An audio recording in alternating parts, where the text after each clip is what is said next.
Boa noite. Vou começar agradecendo a presença de todos vocês aqui no nosso último Cine Debate do 19º ano. O mês que vem completamos 20 anos.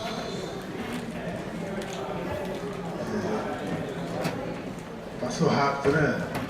Tem gente aqui que eu conheço há 20 anos, né? Nos conhecemos há 20 anos aqui. Então, muito bem, nos conhecemos há 20 anos aqui, né? Muito bem. Eu quero então agradecer a presença de todos vocês inicialmente e chamar os nossos debatedores de hoje. Catarina Vidal, eu não estou vendo a Catarina. Ah, aqui. Catarina Vidal, que é administradora e psicóloga, especialização em terapia cognitivo-comportamental pela USP, mestre pela Unifesp, atua na área de saúde mental, desenvolvimento e competência de comportamento.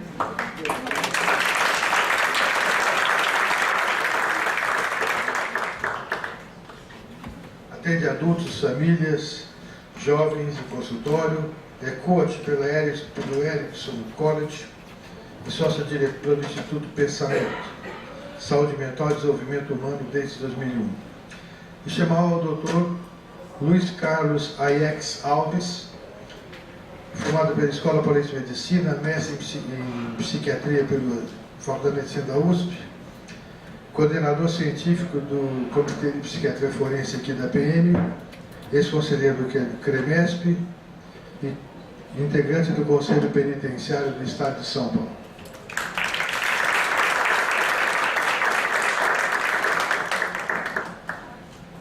Eu vou passar a palavra primeiro para a Catarina, que já esteve com a gente aqui, já conhece melhor a dinâmica, depois eu passo para a Aiex.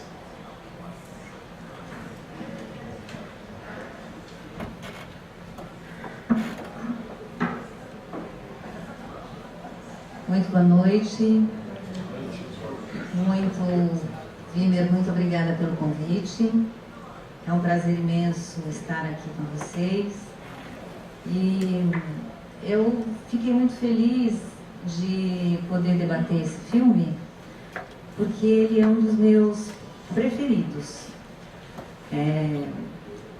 Para quem trabalha com terapia cognitivo-comportamental, a gente entende que não são os fatos em si que definem o que eu sinto ou o que eu faço diante deles, mas sim a interpretação que eu tenho desses fatos. E esse filme para mim é uma obra-prima que mostra pra gente que um pensamento, que um fato, ele pode ser interpretado de formas muito variadas, dependendo das nossas crenças, dependendo das nossas experiências pessoais. Então, é uma fartura esse filme, né? Ele poderia ser olhado à luz das várias ciências humanas, e ainda assim a gente teria muito por discutir, né? Eu não queria estragar meu visual, mas eu vou precisar botar óculos para poder enxergar alguma coisa. Eu fiz aqui algumas anotações, mas fundamentalmente eu acho que o grande barato desse filme, né, é isso, é a gente poder se perguntar se aquilo que a gente tem tanta certeza é de fato uma certeza, ou se tem, como nós chamamos dentro de um processo terapêutico, pensamentos alternativos, se tem uma outra forma de eu interpretar aquele fato que não exatamente daquele jeito que eu estou interpretando de uma maneira mais imediata e mais rápida, né? Esse filme ele é interessante também porque, diferente de outros, não é o réu que é o foco desse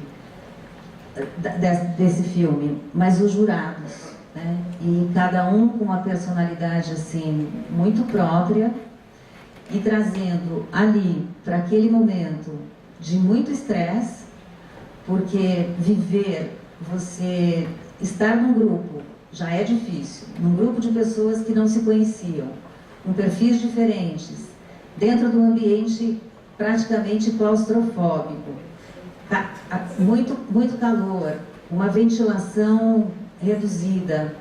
A gente pode pensar quanto desconfortável seria estar ali com uma função tão importante que é decidir sobre a vida de um homem, né?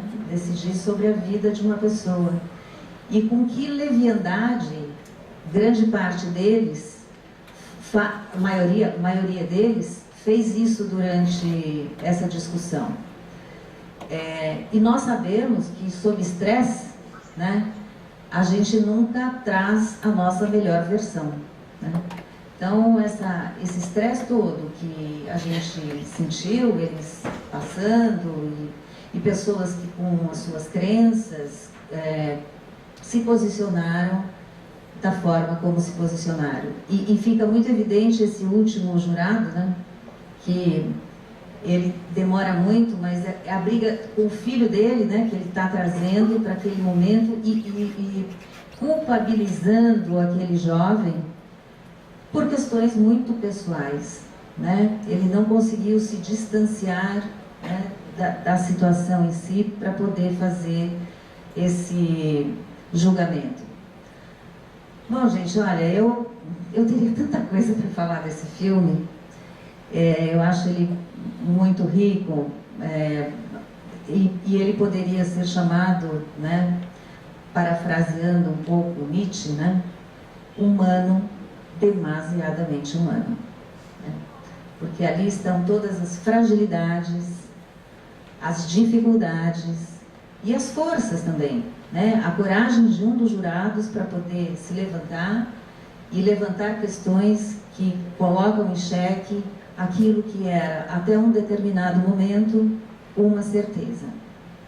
Então, eu gostaria de a gente começar a conversar, te ouvir, e que tem essa, quando eles acabam, né, quando o filme acaba e eles saem, e aquele tempo, aquele clima, parece que ele está de alma lavada, né? Ele saiu ali do tribunal, mas de alma lavada, porque conseguiu ficar com a consciência tranquila. Se eles não tinham certeza da inocência, também não tinham certeza da culpa. E na dúvida, nós não podemos condenar uma pessoa se a gente não tem todas as provas, né? É um filme, assim, riquíssimo. Isso também pode ser olhado não só sob a ótica da psicologia ou da sociologia, da filosofia, mas do direito. Bom, eu poderia ficar falando aqui para vocês muitas coisas, mas eu só tinha 10 minutos também, então vou me restringir a esse tempo.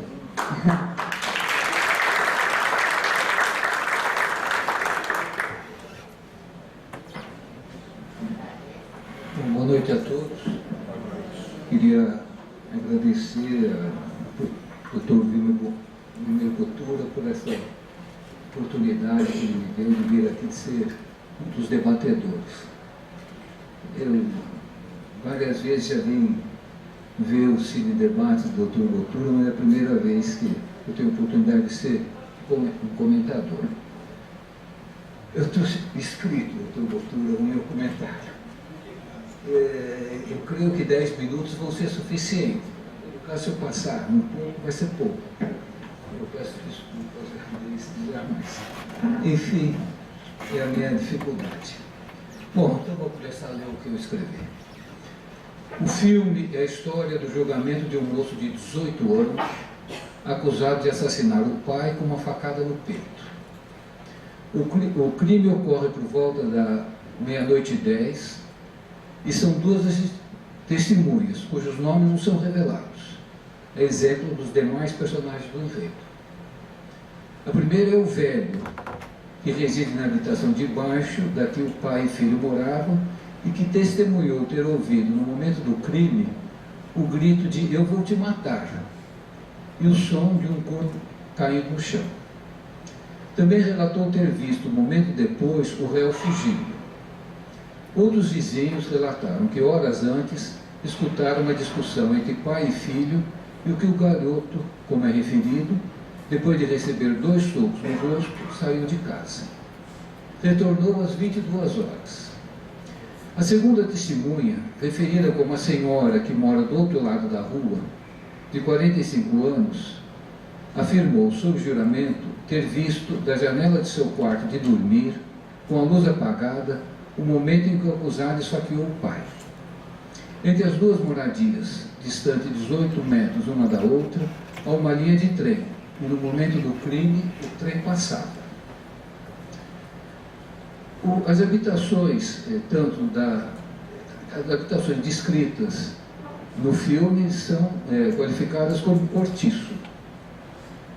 O acusado foi preso por 2 policiais quando retornou para sua casa, 3 horas após o crime.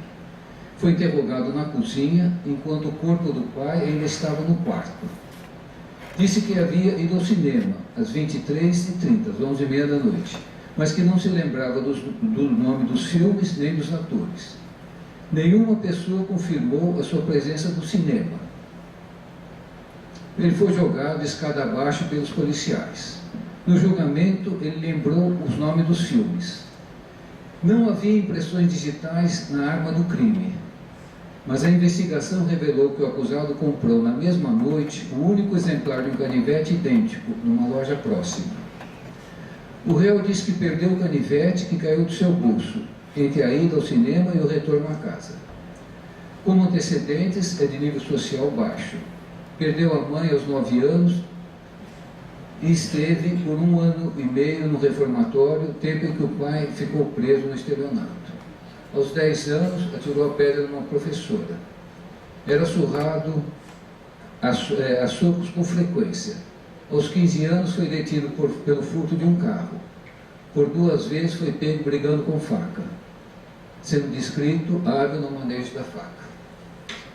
O filme é de 1957 e tem 96 minutos de duração. E com exceção de 3 minutos, transcorre exclusivamente no interior de uma sala, a sala do júri. O prédio é o da Suprema Corte do Estado de Nova York. Os jurados, em número de 12, não são tratados por nome, sendo identificados por números, na ordem que se sentam ao redor da mesa. O enredo é o da construção do veredito, ou seja, a conclusão de um julgamento que já durava 6 dias. Etapa em que o júri tomou conhecimento, etapa essa desses 6 dias, em que o júri tomou conhecimento das provas, ouviu os testemunhos e os argumentos da promotoria e da defesa.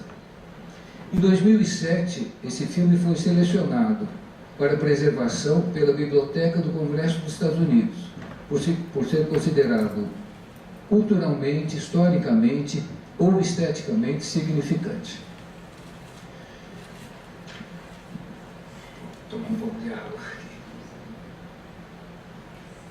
aqui. Bom, o filme se inicia com a imagem da escadaria e das imponentes colunas corínticas do prédio de entrada, que foi inaugurado em 1927.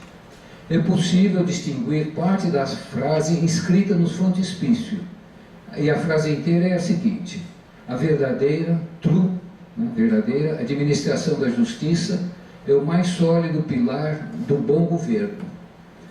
A frase é de George Washington, o primeiro presidente dos Estados Unidos, e consta de uma carta ao Procurador-Geral da República de 1789.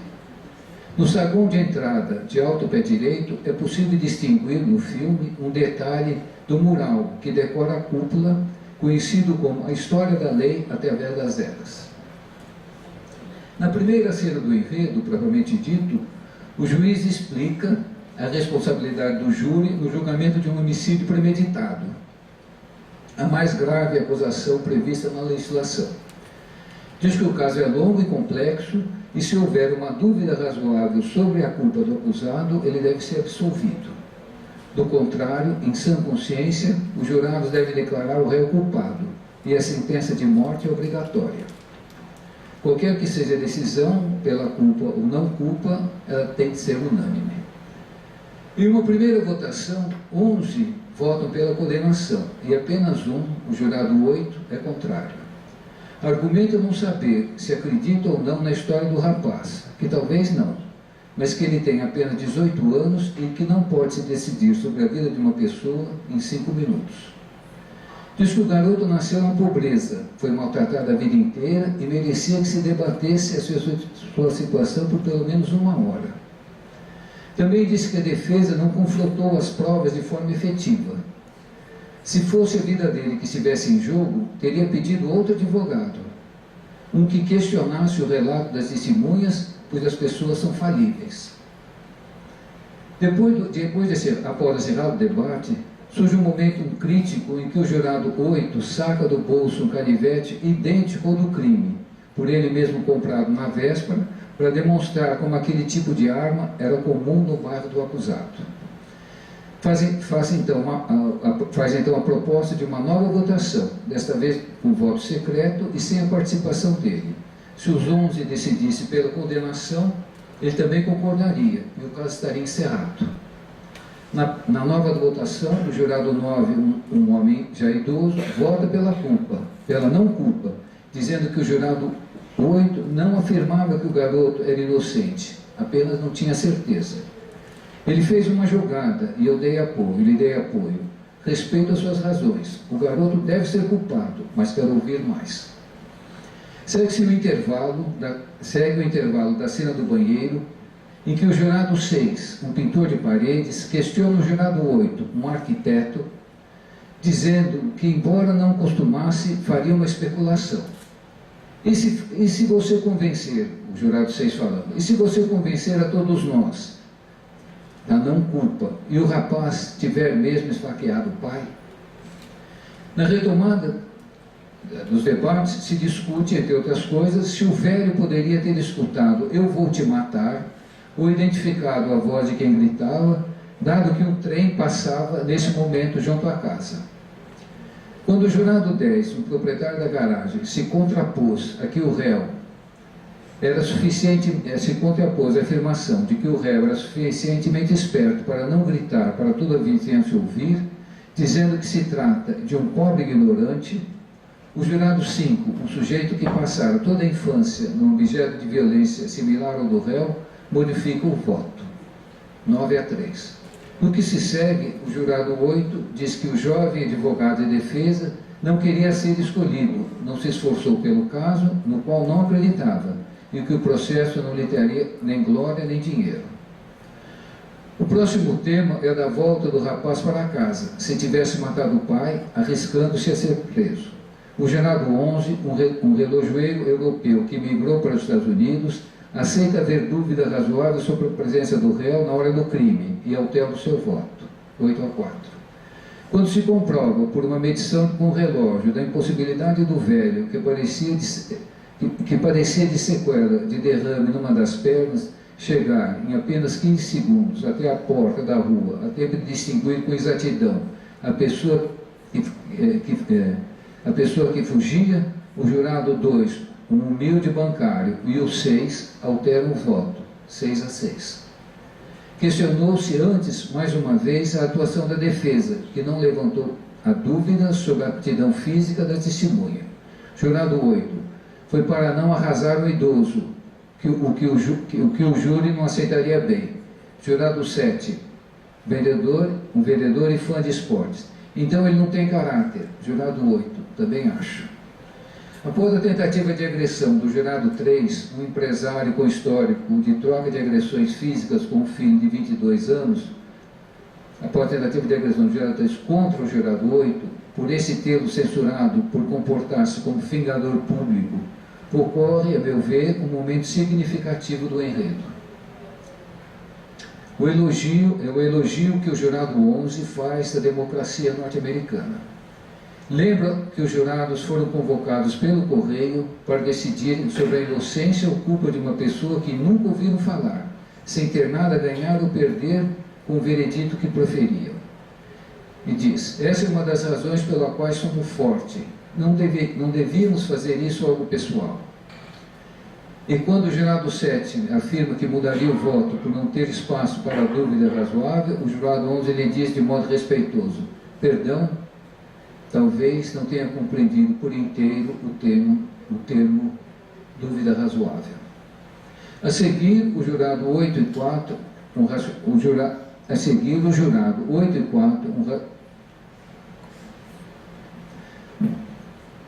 a seguir, os jurados 8 e 4, o jurado 4 é um racional corretor da Bolsa de Valores, debatem a plausibilidade de uma pessoa não se lembrar de algo quando sob estresse.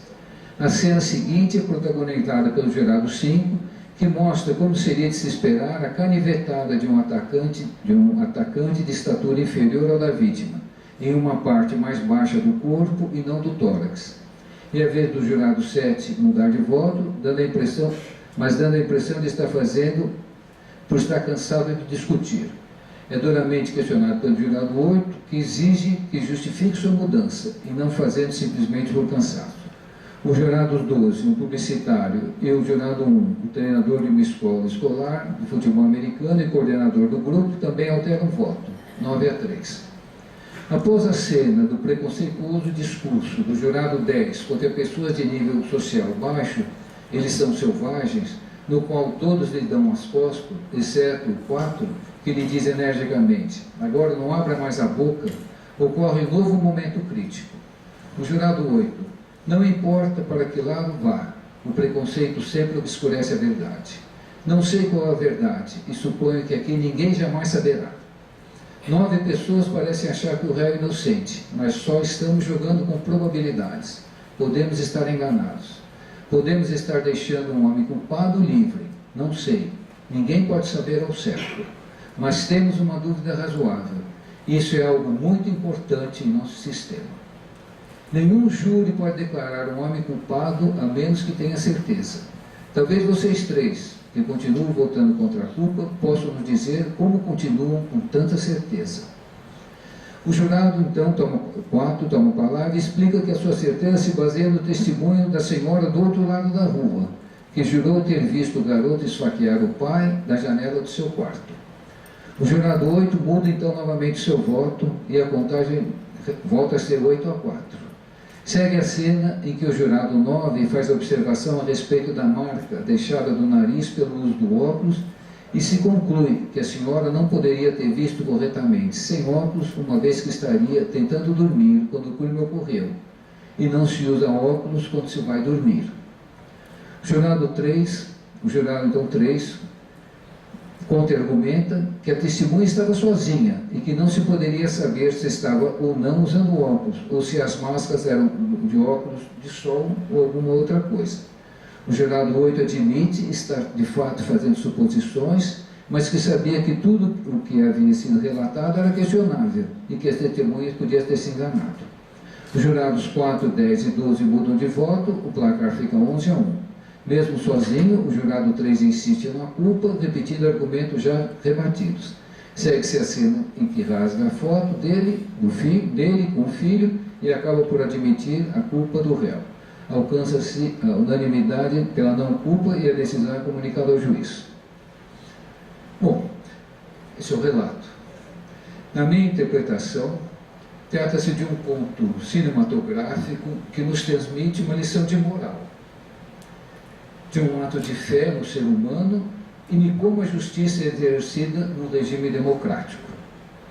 A partir da colocação inicial de que o réu merecia que o júri ao menos debatesse o seu processo, um debate inclusive limitado a um tempo pré-estabelecido de 1 hora, que elegantemente é aproximadamente o mesmo tempo em que duram os debates do filme, os jurados vão, num crescendo, através do exame cuidadoso das provas, compreendendo o significado do conceito de dúvida razoável, até chegar à unanimidade. Esse conceito jurídico, tão importante nas democracias, se baseia em princípios que são mencionados no decorrer da película. Primeiro, que cabe a quem acusa provar a culpa. Segundo, que a Constituição garante ao acusado o direito de permanecer calado.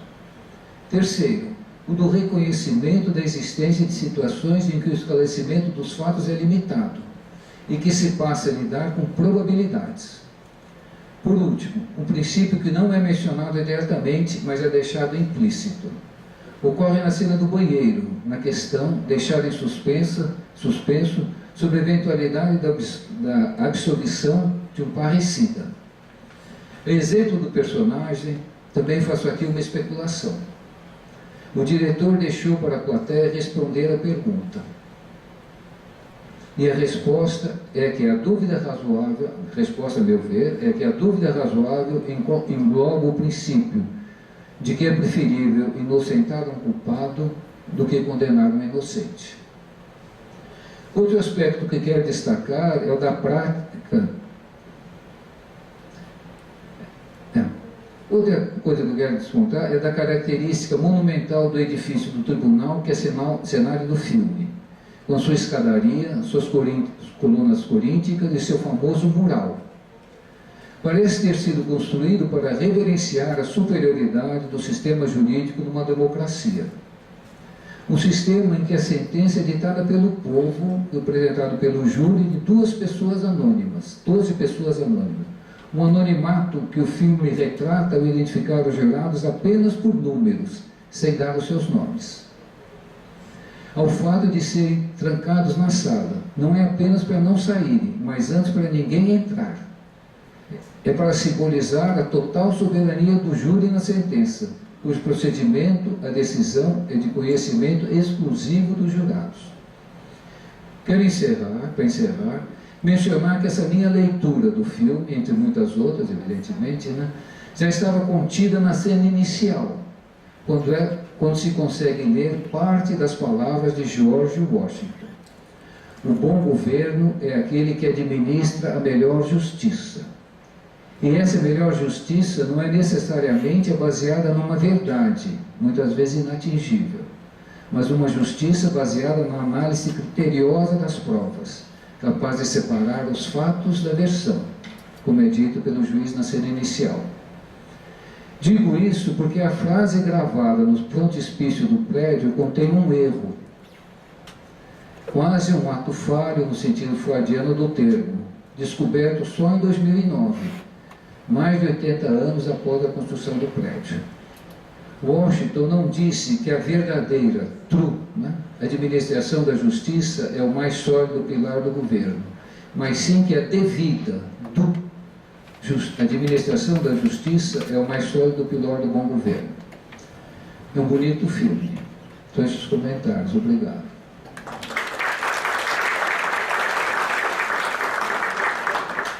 Bom, a primeira coisa que eu percebo no filme é que o canivete não era dele.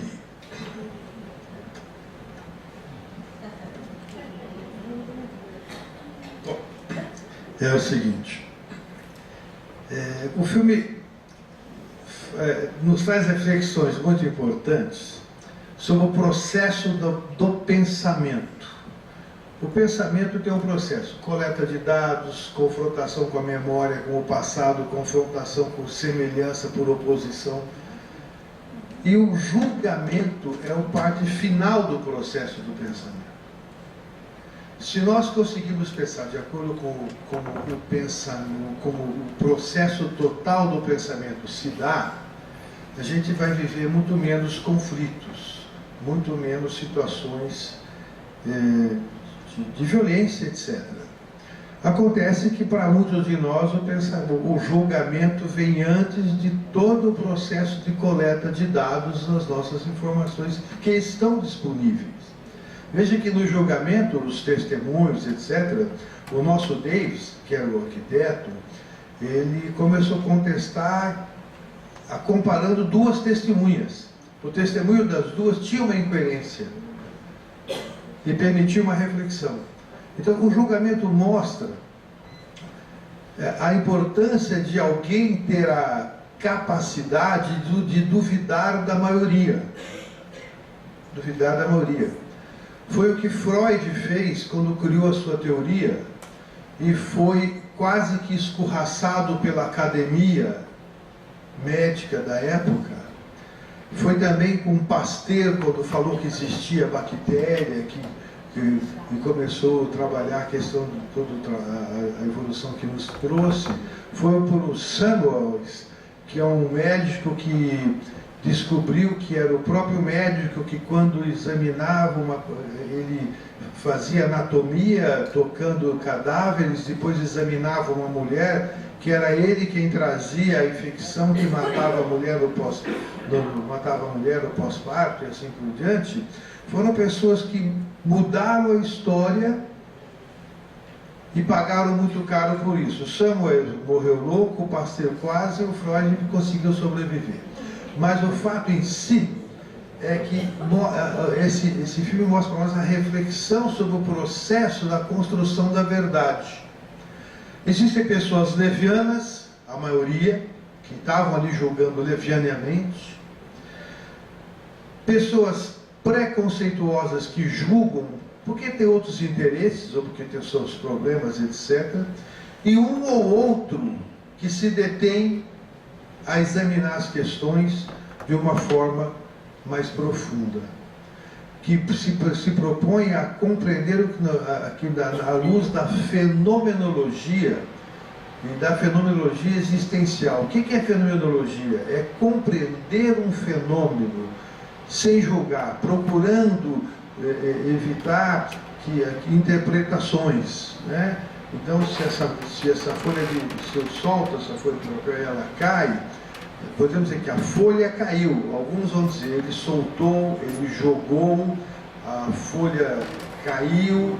O fato em si que há um fato absolutamente verdadeiro e outras todas são interpretações. Esse filme nos traz toda a reflexão, a possibilidade de refletir sobre o nosso processo de pensamento, sobre o nosso processo de julgar pessoas e de julgar, de condenar pessoas na circunstância de uma forma, na grande maioria das vezes, precipitada.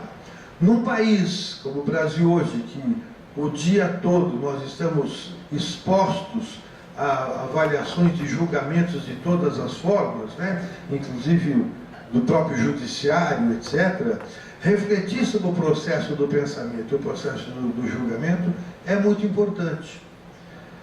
A matriz dos conflitos está nas certezas. Todos ali tinham certeza inicialmente que o rapaz era culpado. E um só não tinha certeza, mas ele também não tinha certeza que ele era inocente. E aqui entra a importância da gente refletir o que é pensamento binário, que é um pensamento antigo, arcaico, de um cérebro imaturo, do pensamento pluridimensional. Não existia só o culpado e inocente. Existia a terceira, que eles falaram que era... você usou várias vezes esse nome aí, quer dizer que é a falta da convicção. Então, assim, o fato dele... A dúvida, né? Dúvida razoável. Quer dizer, o fato, existe uma terceira versão do pensamento, uma terceira via de pensamento, que é o que precisamos explorar, que isso é próprio do universo adulto. Infelizmente, as pessoas vão chegar tardiamente na maturidade, infelizmente, que vão chegar a ter essa visão da terceira via do pensamento, mas isso poderia acontecer já na adolescência de todas as pessoas, se houver mais trocas. Então, ele traz essa reflexão de uma coisa que eu tenho dito bastante, que nós temos o pensamento binário, que é ou ele é culpado ou é inocente, mas tem uma terceira aquisição do nosso lobo frontal, do nosso processo de pensamento, que é o eu.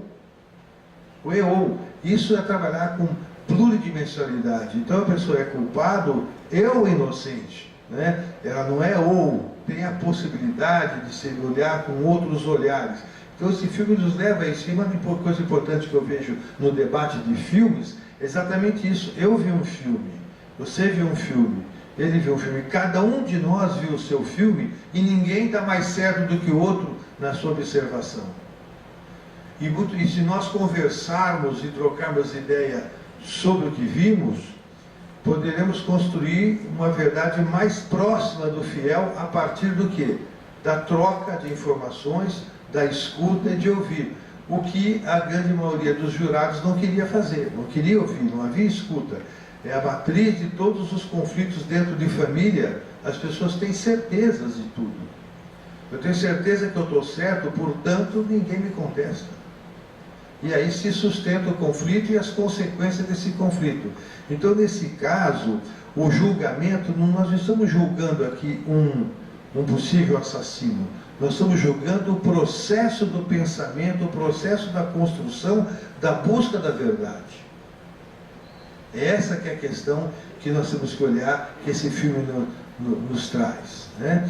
Outra coisa importante é fazer uma diferença se estamos julgando pessoas e julgando processos. O processo não do processo do papel, o processo, como a coisa acontece. Avaliando toda essa relação entre a pessoa e o contexto.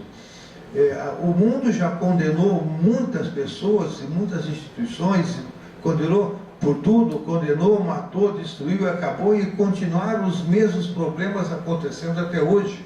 Exatamente porque não se olha o processo, como eu chamo, que na verdade não se olha o mecanismo que se repete e gera sempre o mesmo resultado. Então o olhar nosso, esse filme nos ajuda a pensar que precisamos olhar para o mecanismo que gera sempre o mesmo problema. Ok, deve-se condenar um assassino? Deve-se.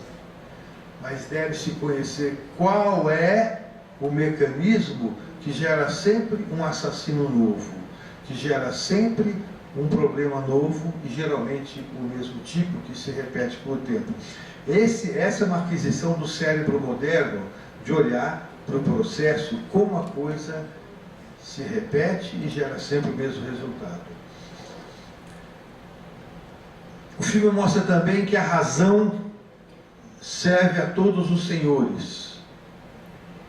Ali pode ser culpado ou inocente, a razão vai discutir, provar anos a fio, sem fim. Por quê? Porque na verdade as pessoas ouvem mais o seu interior e confrontam mal os fatos com a realidade observada externamente. Poucas pessoas se detiveram a discutir a questão do tempo que levaria para andar alguém, a velocidade que o trem passa, permitindo que a mulher seja capaz de ver entre o trem passando. Isso não foi falado lá nesse filme, mas tem uma outra versão, fala que o trem passa rápido, como que a pessoa vai ter tempo de ver entre as janelas do trem alguém matando alguém, né? É complexo. Então, se poucas pessoas se tiverem ao detalhe da observação, porque tem o preconceito e a pressa de julgar e a leviandade assim por diante. Bom, então é importante a gente falar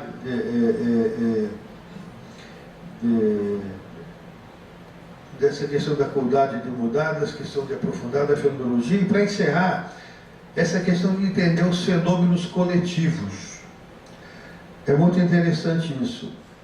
Uma pessoa percebe, é rejeitada, é escorraçada, é julgada, é condenada. E se ela se mantém firme na sua observação, mais pessoas vão aderindo, e daqui a pouco é como a população num navio.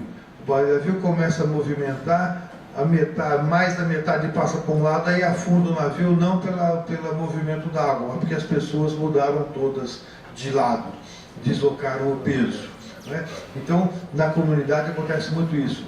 As pessoas, quando alguém discorda, surge um movimento, aí um monte de pessoa mimetiza aquele pensamento, transforma naquela maioria, e essa mesma maioria que veio para esse lado pode ir para o outro lado, de qualquer forma, sem uma reflexão profunda.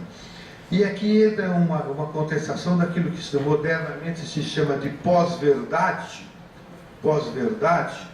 que é aquela mentira repetida sistematicamente que vira verdade. Que estamos vendo hoje em dia, como se fala sobre isso, a pós-verdade. Se repete muitas vezes uma mentira, as pessoas nem entendem do que estão falando, passam a repetir como se fosse verdade. Então, são reflexões importantes. Esse filme realmente é um exercício de cognição, de emoção, que a gente se emociona ali, e permite para nós refletirmos principalmente sobre o nosso próprio processo de pensamento, de julgamento e de formarmos convicções baseadas em relações que parecem ter lógica, mas não resistem a 3 perguntas.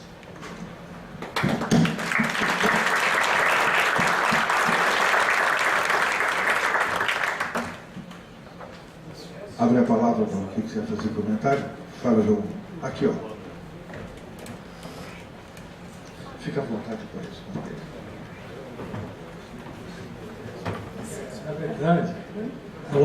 Na verdade, eu queria fazer só uma observação. O filme é de meados do século passado e narra como um júri se comporta ao debater um determinado assunto. Muito importante, porque esse assunto refere se o homem é culpado ou inocente e a vida dele que está em jogo, se for declarado culpado. Agora, tem um reparo que eu gostaria de fazer, que é o seguinte: eu frequento esse cine debate desde o primeiro e tenho vindo na maioria. E eu percebo que o Wilner, o amigo Wilner, ele sempre bota como debatedores nunca pessoas do mesmo sexo. Sempre tem uma mulher, às vezes tem 2 mulheres, não é verdade? Por quê? É muito importante isso. Sabe por quê? Se vocês repararem, no júri só tem homens. E a testemunha principal, quem que é? Não é uma mulher? Não deveria ter pelo menos umas 2, 3 mulheres naquele júri? As mulheres são diferentes de nós. Então, esse que é o ponto básico. Mas sabe que é que naquela época, hoje talvez o júri tem mulheres, mas naquela época, a mulher, o próprio preconceito pós-machismo, a mulher não pensava, esse é um fato. Não é que ela não pensava, o conceito era esse. Vai pôr uma mulher para julgar, mulher julga por coração, mulher não sei o que lá. Os preconceitos machistas faziam isso.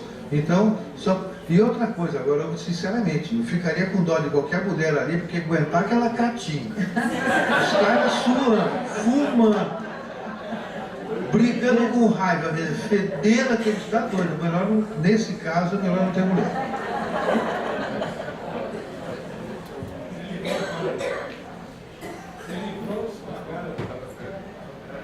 Gente, sabe uma outra coisa que eu acho bem bacana nesse filme?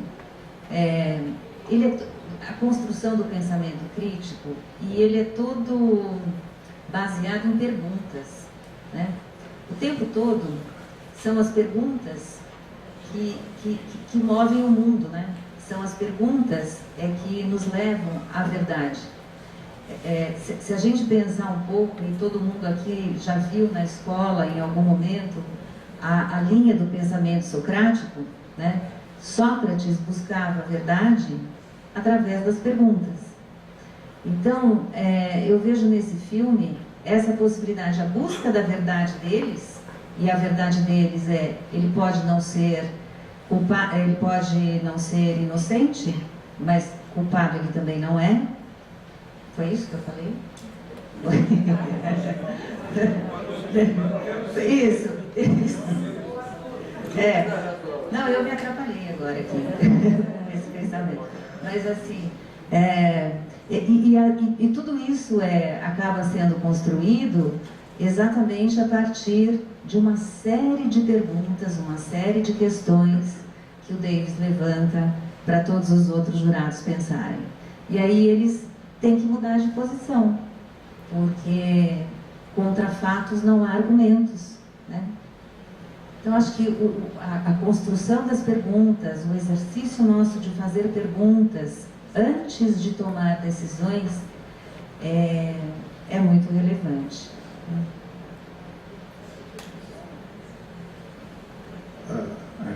Aqui.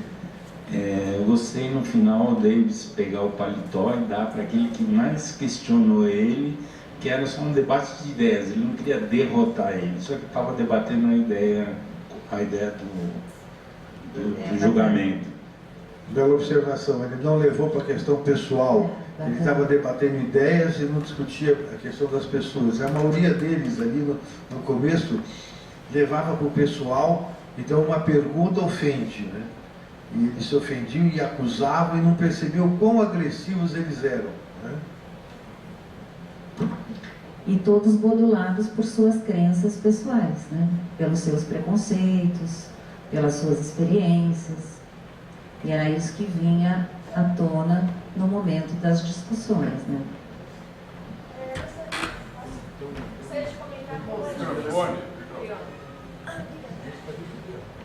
Gostaria de comentar como é difícil para as pessoas, acho que posso dizer em geral, quando você tem um ponto de vista, para você aquele é firme, e você é derrubado pela argumentação, como é difícil você assumir a sua mudança de opinião. Então, quantas decisões no mundo não são tomadas de forma errada, a pessoa está tomando a decisão, já sabe que está errada, mas não tem a capacidade.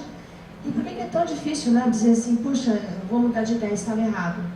É uma luta interna, a gente vê isso, uma luta interna, a gente já sabe que ele já se convenceu, mas ele não é capaz de verbalizar isso, porque eu não sei o que a gente sente, né?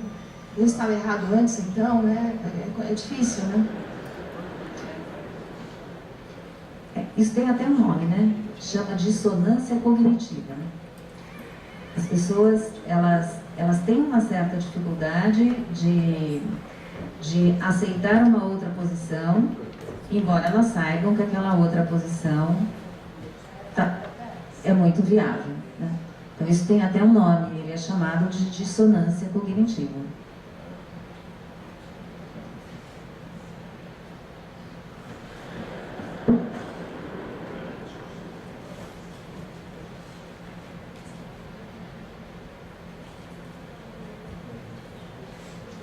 Boa noite.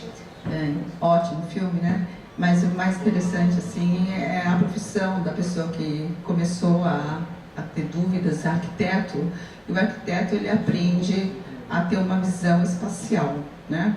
Na própria matéria, ele tem que idealizar níveis diferentes e ler entrelinhas e analisar o contexto de iluminação, de várias coisas, de solo e tudo mais.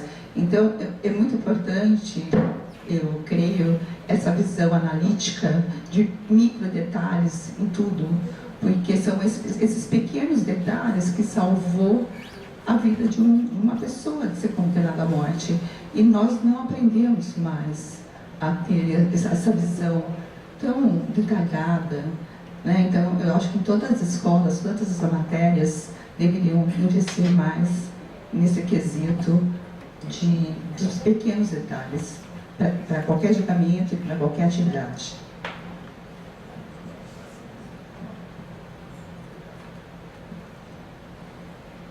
Eu vejo nesse filme uma crítica social também.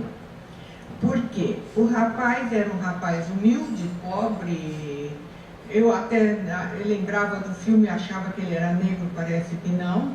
Mas, veja, ele foi julgado com 2 testemunhas que não conferem.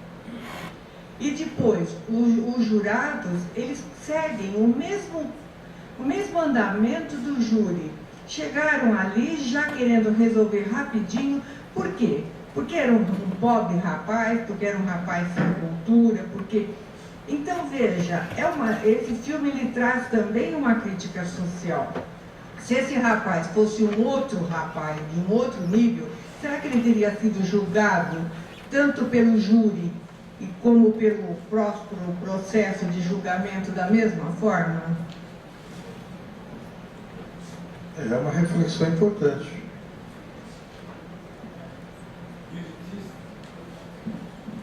Eu acho que é uma reflexão importante e uma reflexão do próprio sistema judiciário americano da época, né? que eu acho que ainda vige.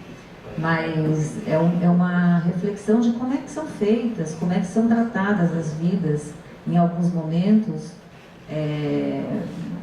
para resolver coisas tão importantes e como é que isso é tratado. Então, agora eu quero fazer uma pesquisa aqui. Quem acha que o rapaz é inocente, levanta a mão. Quem tem certeza? Quem tem certeza que ele é inocente, levanta a mão. Perdão. Ok. Eu vou dizer uma coisa importante. Perguntei isso porque é o seguinte. Veja como a arrogância de uma pessoa gera um incômodo tal nas relações com ela, que a gente passa a torcer pelo nosso Davis, que é o arquiteto que está questionando, contra os arrogantes que condenavam precipitadamente. Como? Que pode ser preconceito. Só que eu quero colocar assim, como a arrogância é um fator que distorce toda a possibilidade da compreensão do fato. Isso que eu quero dizer que é importante. Então, eu não sei se ele era inocente ou culpado. Eu sei que quando mostrou que alguém que vendeu a faca disse que era a última faca que tinha e que não tinha outra, apareceu uma faca igual, comprada facilmente, eu já comecei a desconfiar do vendedor da faca. Né? Porque ele disse que... já faz ideia. Mas aqui, o microfone aqui, por favor. Ah, tá. Eu só quero colocar a importância o seguinte, que eu comecei a desconfiar quando realmente essa história da faca surgiu.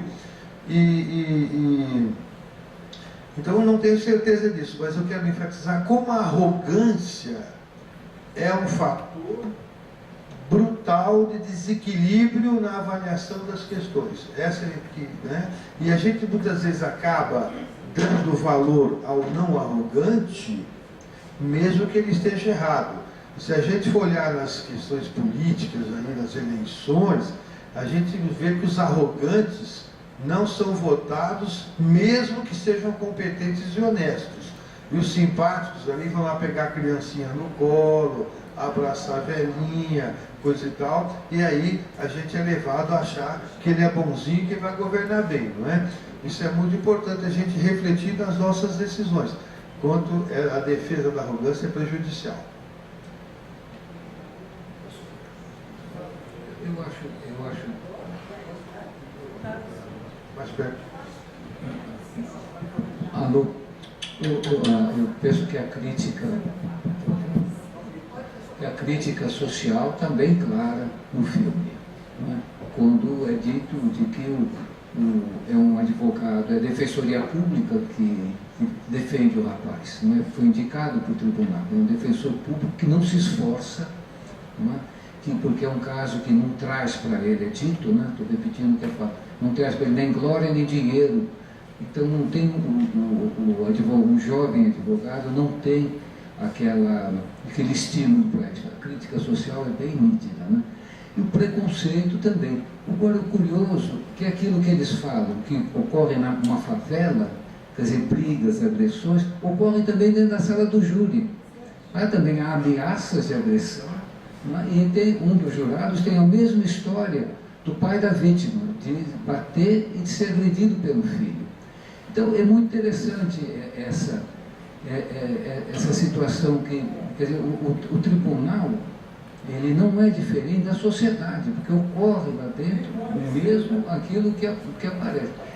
Agora, o que me parece que mais no filme, porque eu não consigo deixar de ver uma leitura, antes de mais nada, política desse filme, né?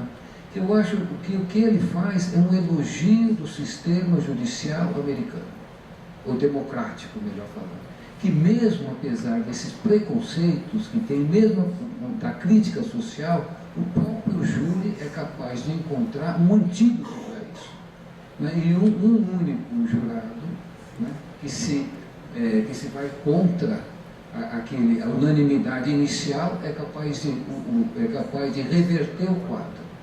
Político nesse sentido, quer dizer, apesar da crítica social, o sistema jurídico de uma democracia, verdadeira democracia, madura democracia, é capaz de criar um antídoto contra isso. Né? É nesse sentido que foi a minha leitura. Tem a crítica social, tem o lado psicológico, mas tem o principal é isso. Tanto que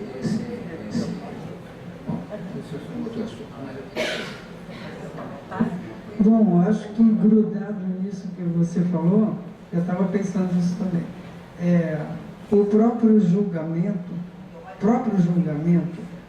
não apareceu, mas acontece que dentro da sala falaram sobre isso, né? Não foi discutida nenhuma dessas dúvidas, pelo visto, porque só foi colocado o lado do culpado, não foi?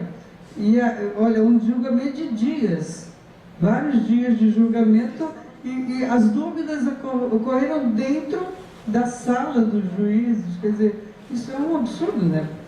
Mas é o que eu acho que é o atual, né? É isso, você percebe que tanto não ligaram para a pobreza, porque ele era pobre, porque então julga de qualquer jeito. Nem a própria pessoa que está defendendo o cara consegue botar uma dessas dúvidas. Foi discutido dentro da sala dos juízes, né? Que fez mudar o veredito. Imagina se fosse ver.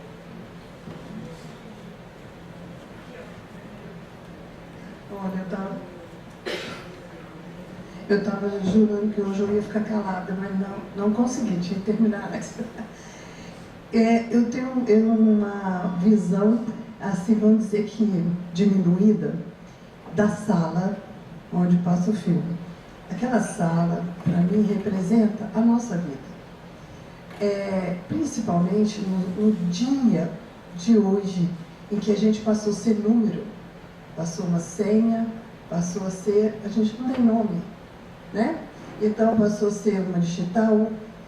Então fiquei imaginando lá aquela sala como a nossa vida.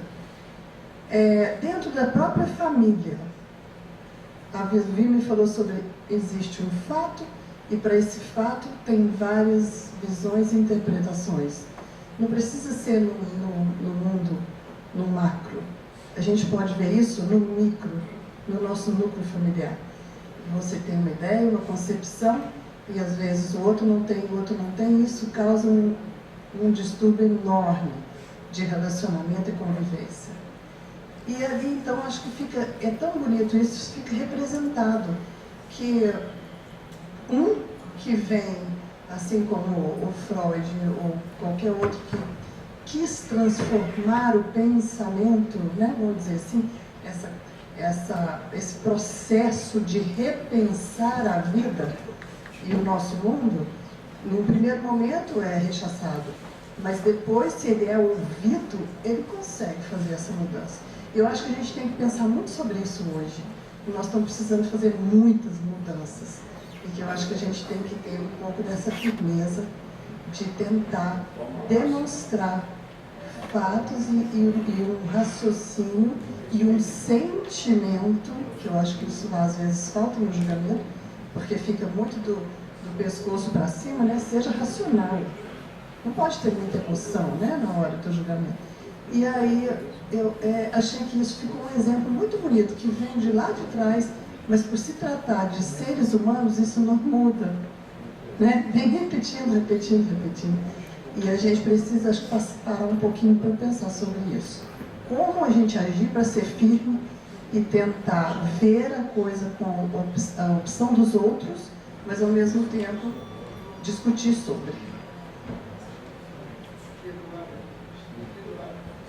O pedido faz tempo aqui, ó. Bom, boa noite. Bom, primeiramente, eu gostaria de pedir para o Aiex que repetisse a questão do equívoco da tradução, acredito que foi isso, do frontispício ali da Suprema Corte de Nova York. Mas aí também eu gostaria de fazer um comentário sobre algo que me chamou a atenção no filme.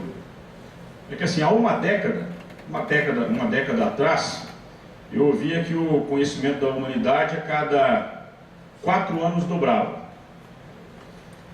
Já mais recente, eu ouvi que o conhecimento da humanidade estava dobrando de forma mais acelerada, com muito menos tempo.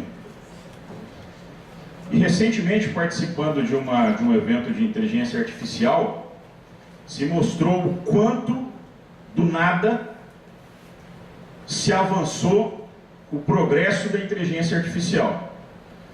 Aí a gente assiste um filme desse, que está aí caminhando para quase 2 séculos, e nós vemos as mesmas questões que parece que os pais ou que as pessoas comentam hoje no interior das famílias, as mesmas questões que estão sendo discutidas hoje, estavam sendo discutidas naquela época. Quando você vê, por exemplo, os pais comentando, lembra quando você era criança, como você se relacionava com o seu pai, a reverência que você tinha com o seu pai, era assim, senhor, não senhor, chamando de senhor, e o quanto já mudou.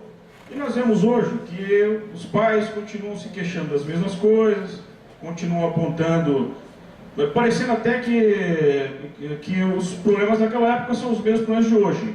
Não avançou, mas também não regrediu. Ou seja, a humanidade, que apesar de todo esse conhecimento, de toda a ciência nossa, o ser humano continua na mesma mediocridade de sempre, sem mudar muita coisa. E daqui a um século, provavelmente, nós estaremos questionando as mesmas coisas, se avanços e retrocessos estáveis. O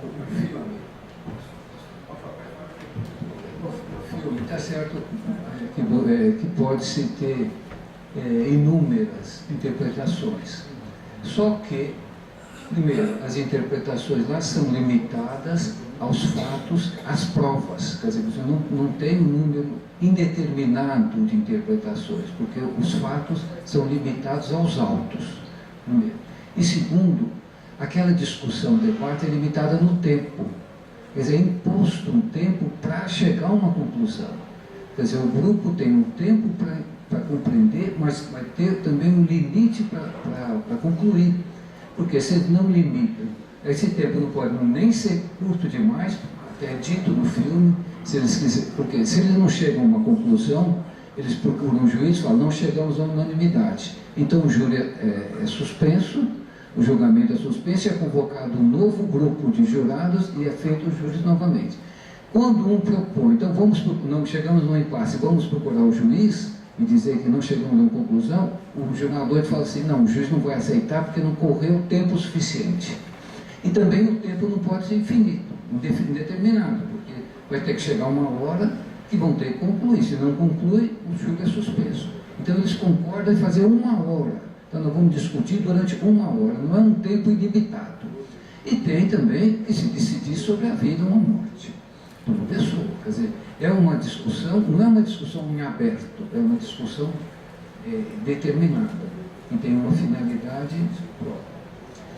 Então como, voltando, o que eu tentei, como eu acho que é um filme eminentemente político, eu queria saber qual que era a mensagem que esse filme dá. E para mim, eu acho que tem inúmeras leituras, mas na minha leitura aquilo é um elogio do sistema jurídico numa democracia. Eu acho que essa é a mensagem que o filme dá. O que significa sistema jurídico democrático? Em que o próprio povo, que é representado pelos 12 jurados, é que decidem. Não é uma decisão do alto, é uma decisão da própria sociedade, que é uma amostra da sociedade que está lá. Você perguntou da frase. A frase, eu fui ver a frase completa, mas quando a cena, de fato, dá para se perceber um trecho da frase que está escrita no frontispício. A frase é do George Washington, que eu falei, de 1789. George Washington foi o primeiro presidente dos Estados Unidos. Ela diz assim, a verdadeira, o que está escrito, a verdadeira truth, né? A verdadeira administração da justiça é o mais sólido pilar do bom governo. Essa é uma carta que ele escreveu. O prédio foi construído em 1927 e ninguém percebeu que essa frase tinha um erro. Só em 2009, tinha 82 anos, verificaram que o Washington não escreveu a verdadeira justiça, ele escreveu a devida justiça. A due, D-H-U, a devida justiça. Quando eu li isso, eu achei que aquilo dizia no filme.